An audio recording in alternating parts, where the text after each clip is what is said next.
علامہ کشمیر رحمۃ اللہ 4 سال کے تھے. کتنے سال کے؟ اپنے والد کے پاس پڑھنے بیٹھ گئے. ایسے ایسے سوالات والد صاحب سے پوچھنے لگے تو والد صاحب نے کہا کہ یہ ذہین بچ بہک نہیں پرنائت.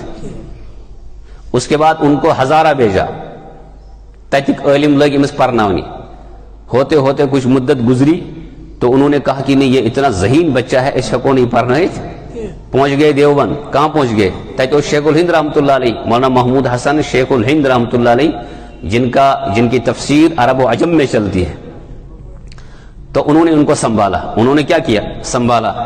ہوتے ہوتے ہوتے طالب علم بنے وہاں کے. پھر فارغ ہو گئے تو دوران طالب علمی ہی ان کو بخاری شریف سندن زبانی یاد تھی. سندن کیا تھی؟ اور ایک وقت آیا کہ ان کو 1,00,000 سندیں زبانی یاد تھی. 1,00,000 سندیں کیا تھی؟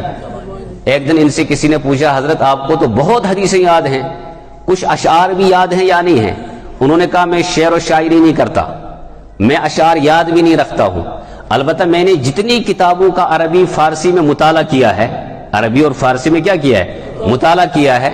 مطالعہ کرتے کرتے میں نے اتنی کتابیں پڑھی ہیں کہ 50,000 اشعار دیکھتے دیکھتے یاد ہو گئے.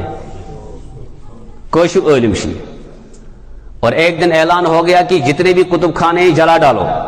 علامہ کشمیری نے فرمایا کہ غم تو ہے, یہ انگریز لوگ کتب خانوں کو جلائیں گے, تفاسیر کو جلائیں گے, فقہ کی کتابوں کو جلائیں گے, حدیث کی کتابوں کو جلائیں گے, تو بہت بڑا حادثہ ہے, مگر تمہیں گھبرانے کی ضرورت نہیں ہے, مجھے تمام کتابیں زبانی یاد ہیں, میں اثر نو لکھ سکتا ہوں. مولانا اشرف علی تھانی صاحب رحمہ اللہ نے فرمایا کہ اسلام حق مذہب ہے, اسلام سچا مذہب ہے, اس میں ذرہ برابر بھی کسی کو شک. البتہ علامہ کشمیری رحمۃ اللہ علیہ کا مسلمان ہونا بھی اسلام کی حقانیت کی دلیل ہے, چونکہ ان کو اتنی دسترس ہے دلائل پر. علامہ کشمیری رحمۃ اللہ علیہ کے متعلق علامہ اقبال نے فرمایا 500 سال پیچھے چلے جاؤ. کتنے 100 سال؟ تاریخ پڑھو 500 سال کی, تو وہاں میں نے 500 سال کی تاریخ ٹٹولی پڑھا تو مجھے علامہ انور شاہ کشمیری جیسا شخص کہیں نظر نہیں آیا. اتنا بڑا عالم, اللہ اکبر, علم حدیث میں, علم تفسیر میں, علم قرآن میں. علامہ اقبال کی ان سے ملاقات ہوئی, کچھ گفتگو ہوئی کسی بات پر, کسی موضوع پر. باہر آ کر علامہ اقبال نے فرمایا کہ میں نے تو آکسفورڈ یونیورسٹی میں پڑھا ہے, بڑی بڑی کتابوں کو میں نے پڑھا اور سنا اور نئی نئی چیزیں میں نے تحقیق کر کے سامنے لانے کی کوشش کی, مگر اس عالم نے جو مجھے بتایا میں نے کسی کتاب میں وہ ایسی کتابوں کا انہوں نے حوالہ دیا ہے. علامہ کشمیری رحمۃ اللہ علیہ اتنا بڑا عالم ذہین. اب مجھے یہاں پر ایک بات بتانی ہے, یہ تو ہوگی ان کی ذہانت کی بات. اب یہ نیک کتنے تھے, بزرگ کتنے تھے؟ ان کی کل عمر 59 سال ہے. کہ کل عمر کتنی ہے؟ تقریباً 50-55 سال کے ہو گئے تھے تو یہ بخاری شریف کا درس دینے کے لیے دیوبند آئے. یہ مساجم حدیث پڑھنا من اسی میں رونا شروع کر دیا انہوں نے, بہت روئے. طلبہ نے کہا حضرت کیا ہو گیا؟ کہنے لگے کہ زندگی کے 55 سال گزر گئے, پچھلے 2 سے 3 یا 4 دن گزرے ہیں, پتہ نہیں میں نے کون سا جرم کیا ہے, حضور کی زیارت نہیں ہو پا رہی ہے. خواب میں حضور کی زیارت, کیا پتہ چلا کہ اکثر یہ اب حضور علیہ السلام کی کیا کرتے تھے؟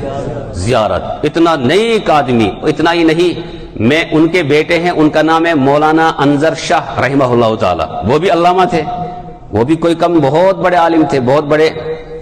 ان کے ساتھ کبھی کبھی تفریح کے لیے ہم نکلتے تھے, میں بھی نکلتا تھا. اللہ نے ان کو صحت دی تھی, کوٹ ہے اللہ تعالیٰ نے اس نے صحت دی. تم تو ایک دو گئی تم شاہ صاحب قبر پر کھڑا, تم اس ایمان تے گساں آنے جانے کے موقع پر وہ اصال ثواب کرتے تھے, فاتحہ پڑھتے تھے, دعا کرتے تھے. اسی میں جب قبر کے سامنے کھڑے ہو گئے تو میں یہ براہ راست اپنی بات کہہ رہا ہوں. کہنے لگے ابا جان, کبھی باپ کے متعلق کبھی ابا جان, کبھی کہتے تھے کشیری مطلب کوشر. کہتے تھے کہ یہ حدیث, مجھے اس حدیث کا حوالہ سمجھ میں نہیں آتا ہے, مجھے اس حدیث کا حوالہ بتائیے. میں نے کہا یا اللہ, علامہ کشمیری تو قبر میں ہے, ان کو کیسے یہ پوچھ رہے, یہ تو بظاہر درست بھی معلوم نہیں ہوتا ہے, شریعت کے تو خلاف ہے یہ. پھر میں نے ان کے بیٹے سے پوچھا تو انہوں نے تو اس طرح کیا, شاہ صاحب نے یہ عمل کیا جو میری سمجھ میں. تو وہ کہنے لگے کہ جب ان کو کوئی حدیث سمجھ میں نہیں آتی اور جب ان کو کسی حدیث کا حوالہ کسی کتاب سے نہیں ملتا تو یہ شاہ صاحب کو مخاطب کر کے کہتے ہیں کہ حدیث کا حوالہ بتاؤ، پھر وہ خواب میں آ کر وہ کتاب کا حوالہ بتاتے ہیں۔ مجھے بتاؤ اسی علامہ کشمیری پر کوئی اٹھ کر تنقید کرے، کوئی کہے کہ امیشن پتھی کے، کوئی کہے کہ یہ بے احترامی نہیں تو اور کیا ہے؟ اس لیے ٹائم نہیں ہے